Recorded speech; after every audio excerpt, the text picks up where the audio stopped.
Breaking news এইমাত্র পাওয়া খবর। কুমিল্লার মুরাদনগর থমকে গেছে এক ভয়াবহ ঘটনার খবরে। ধর্ষণের মতো লোমহর্ষক ঘটনায় জড়িত সার্জিস আলম সহ 4 জনকে গ্রেফতার করেছে পুলিশ। পুরো দেশ স্তব্ধ, আর এই ঘটনার পিছনে রয়েছে এক জঘন্য ষড়যন্ত্র। মুরাদনগর এক শান্ত শহর, যেখানে মানুষ প্রতিদিনকার জীবনযাপন করে স্বাভাবিকভাবে, কিন্তু হঠাৎ সেই শহরে নেমে আসে অন্ধকার। এক তরুণী এক রাতে হারিয়ে যায় নিরাপত্তার স্বপ্ন থেকে, আর আর্তনাদ পৌঁছায় পুলিশের কানে। শুরু হয় অনুসন্ধান। তদন্তে বেরিয়ে আসে রীতিমতো লোমহর্ষক তথ্য। ধর্ষণের মূল হোতা হিসেবে চিহ্নিত হন সার্জিস আলম, একজন প্রভাবশালী ও চতুর লোক, যার নাম আগেও এসেছিল নানা বিতর্কে। তার সঙ্গে ছিল আরও 3 জন, একের পর এক ভয়ঙ্কর অপরাধের অংশীদার। রাতের অন্ধকার একটি বাড়ির ছাদে কিছু মানুষ লুকিয়ে আছে।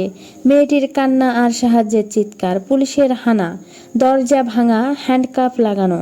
আশেপাশের মানুষ ক্ষুব্ধ, ধিক্কার দিচ্ছে, এই তো ওরা, এদের ছাড় দেব না জনগণ। এতদিন যারা ছিল ধরাছোঁয়ার বাইরে, আজ তারা ধরা পড়েছে জনতার চোখে। মুরাদনগরের মানুষ চায় দৃষ্টান্তমূলক শাস্তি।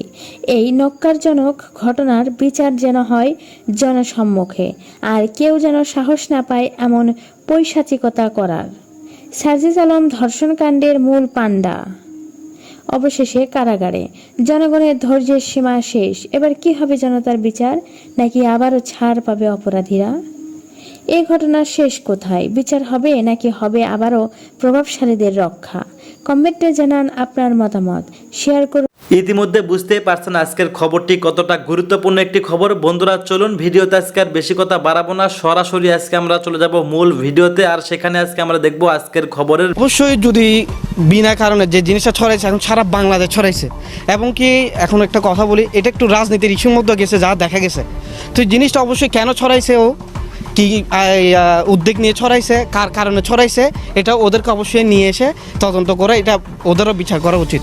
পুলিশ সূত্র জানায়, টাকা ধার দেওয়া ও পূর্ব পরিচয়ের সুযোগে ফজর আলী 26 জুন রাতে ভুক্তভোগীর ঘরে ঢুকে ধর্ষণের ঘটনা ঘটায়। চিৎকারে স্থানীয়রা ফজর আলীকে আটক করে ও মারধর করে, কিন্তু পরে তার স্বজনরা তাকে পালিয়ে যেতে সহযোগিতা করে। ঘটনার সপ্তাহের আগে মানে দুনো ভাইয়ে ঝামেলা টুইছে। 1 সপ্তাহ পরে ঝামেলা মিটার পরে 1 সপ্তাহ পরে ফজর আলী আমার ঘরে আইছে, দরজা ভাঙা, ঠিক আছে, আইয়া অত্যাচার করছে, আপস শুনছে। পরে ছেলেরা আইছে, আসাম মায়ের দূর করছে। আপনারই আমারও মারছে, হজর আলীরও মারছে। আসলে আপনার সম্পর্ক কি ছিল? সম্পর্ক ছিল আপনার বাড়িতে? বাড়িতে যে খারাপ উদ্দেশ্য আইছে, তাই কি ভালো উদ্দেশ্য আইবে, খারাপ উদ্দেশ্য আইবে। এমনি কি ওনার সাথে আগে থেকে আপনার কোনো না না, এমনি কোনো আলোচনা, কোনো সম্পর্ক ছিল না। টাকা পয়সা রেন দিন না ছিল কি, এতে এমনি কোনো সাথে সম্পর্ক নেই। আপনার নামটা কি? আপনার সাথে কিসের লেনদেন ছিল ওনার সাথে? কিসের এনতে তো আমার মা টাকা আনছে, টাকা যে আনছে না, পরে আমার মায়ের টাকা থেকে 50,000 কইছে দিমু। পরে 2 দিন পার হয়ে গেছে, মানে টাকা দেওয়ার কোনো খোঁজ নেই। পরে মানুষ আস্তে আস্তে তো টাকাটা তো দেওয়ার দরকার না। পরে আমার মা বাজার গিয়া নাম্বারটা আনছে, হজর আলীর নাম্বারটা আইনা পরে টাকাটা, পরে আমার মায়ে কইছে জি তোর মোবাইল 10 মিনিট আছে, তুই তো ফোন দে। পরে আমি ফোন দিছি, আমি কই ভাই, মা বলে আপনারা বলে টাকা বলে চাইছে, আপনাতে দিবেন কি না দিবেন আমাকে জানান। কয় দিম, আমি টাকাটা পাইলে আমি দিন।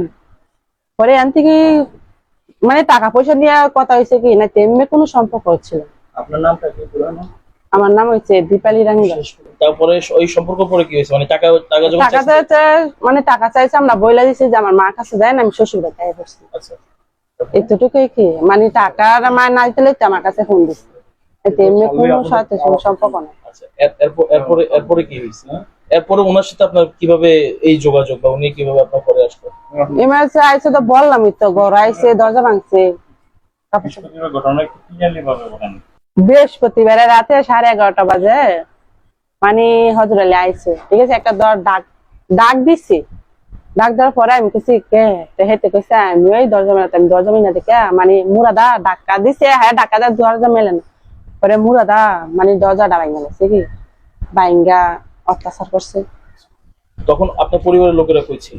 আমার পরিবারের লোকেরা আমার সপ্তাহ পর পর একটা অনুষ্ঠান হয়, এই অনুষ্ঠানে গেছে। আপনি জানেন? আমি যাই না, মানুষেরা মুরব্বীরা যায় কি, আমি যাই না, দূর না, একটা মসজিদের বয়স্ক লোক তারা যায়। আপনার সাথে তখন কে কে ছিল? আমার সাথে কেউ ছিল না, শুধু আমার ছেলে মেয়ে আছে।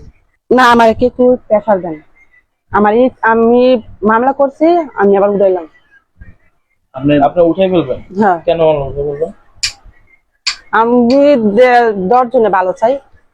এটা তো আপনাদের 10 জন আসে আপনার ক্ষতি করে গেছে, আপনি তার ভালো চান, মামলা কেন উঠো? মামলা করার পর মামলা কেন উঠো? মানে আমি মামলাটা কেউ আপনার কোনো টাকা অফার করছে কিংবা হচ্ছে না না, আমার কেউ চাপও দেয় না বা কেউ টাকার লোভে দেখায়নি।